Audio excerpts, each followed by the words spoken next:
à tous pour une nouvelle vidéo. Ah, ça fait plaisir. On l'avait vu dans une vidéo, mais ça ne m'appartenait pas. Mais là, celui-là, par contre, il m'appartient maintenant. Ça fait plaisir. Vous savez, l'espèce de catalogue où on dirait un truc mexicain, comme El Paso. L'ambiance dans ces boîtes jaunes. Donc, du coup, franchement, celui-là, franchement, ça m'a fait plaisir de vous le montrer. Pourquoi? Parce que, franchement, là, ça fait plaisir de le voir. On a les grands classiques actuellement dedans. Mais voilà, donc je vous le montre parce que voilà, là, c'est la version scannée que j'ai refaite. Il est moins pétant que l'autre, mais je vais vous expliquer un petit peu certains trucs. Et là, on va se poser la question. Mais apparemment, il y a des trucs très intéressants dedans. Mais je suis bien content de l'avoir, celui-là.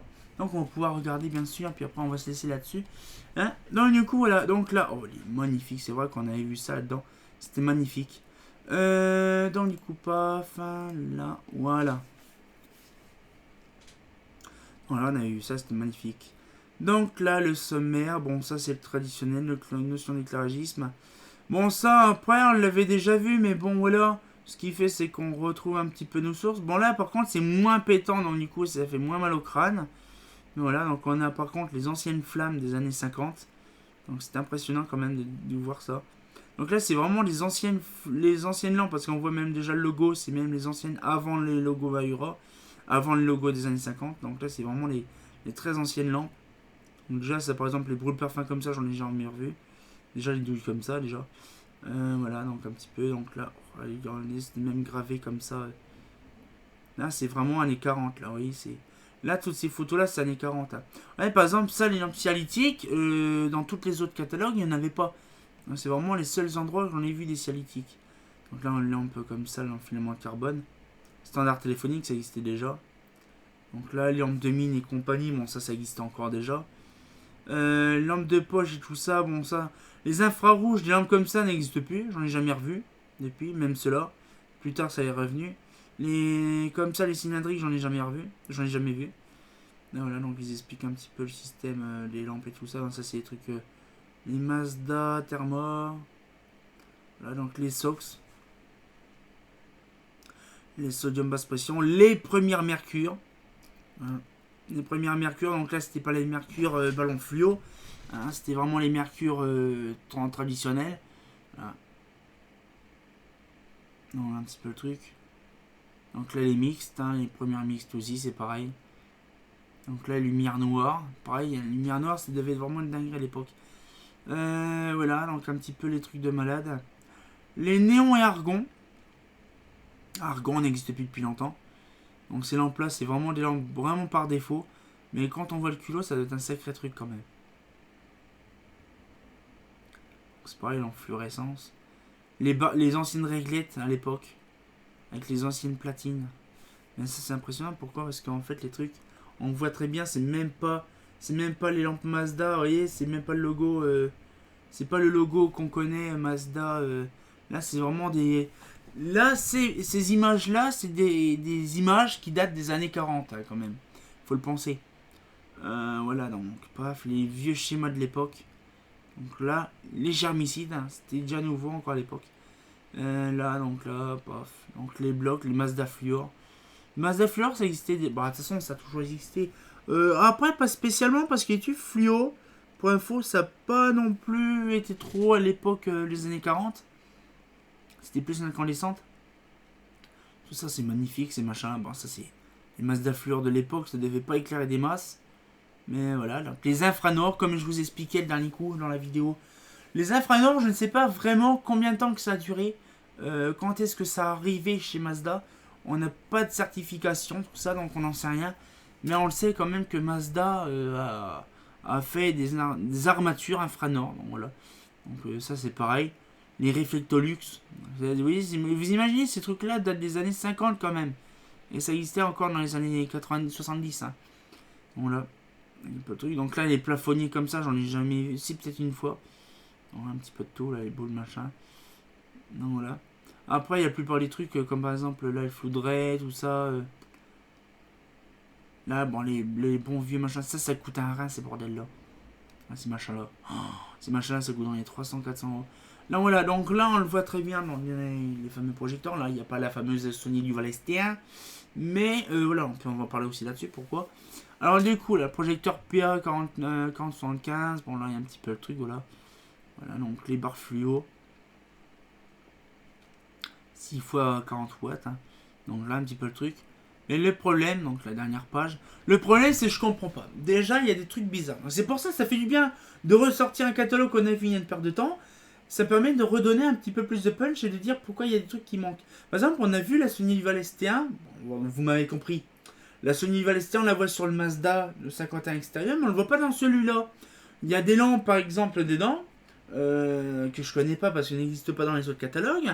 Par exemple, les Cialytiques, les Argon, tous ces modèles-là n'existent pas. Les Infranor, il n'y avait pas grand-chose, mais il y avait quand même de l'Infranor, déjà. Mais je ne comprends pas pourquoi, et je ne sais pas quand est-ce que ça a apparu. Les projecteurs, et je pense que le projecteur P26, là, je crois que c'est ça, oui. Le P26 que moi j'ai, est-ce que c'était déjà de l'infranor avant? J'en sais rien, parce que moi je pense que oui, c'est de l'infranor. De toute façon, même le projecteur de la Tour Eiffel, les gros projecteurs en 5000 watts, je sais aussi que ça, de base, c'était prévu déjà de chez Infranor. C'est-à-dire qu'en fait, les projecteurs qu'il y a Mazda qui avait la Tour Eiffel, c'est de l'Infranor. Mais est-ce qu'Infranor, c'est une société qui a été renglobée par Mazda? En fait, déjà, il était déjà en 50, c'était pas nouveau. Donc, c'est-à-dire qu'en fait, ça doit dater de bien avant 50, genre après-guerre. Et donc, ce qui fait, c'est qu'on aperçoit beaucoup de choses intéressantes. Et c'est vrai que les Infranor ont resté beaucoup longtemps. Parce que le projecteur comme la Tour Eiffel, justement, était jusque dans les fins 60. Parce qu'entre deux, il y a eu des nouveaux qui ont apparu. Et il y a eu aussi les Mazda Infranor qui ont été jusque dans les années début 70. Et encore, parce qu'en 67, il y avait le nouveau truc. Donc, la plupart des trucs étaient début 50. Même tout ce qui était la base Infranor n'existait plus carrément. À part si la ROV, je pense que la ROV, c'est une armature Infranor. Pourquoi? Parce que c'est bizarre que c'était dans le seul luminaire ainsi que la ROV, le seul luminaire qui faisait partie justement de l'éclairage public des années 50. Et qu'est-ce qu'il y avait dans les années 50 à part ça? Il y avait aussi des armatures Infranor. Voilà.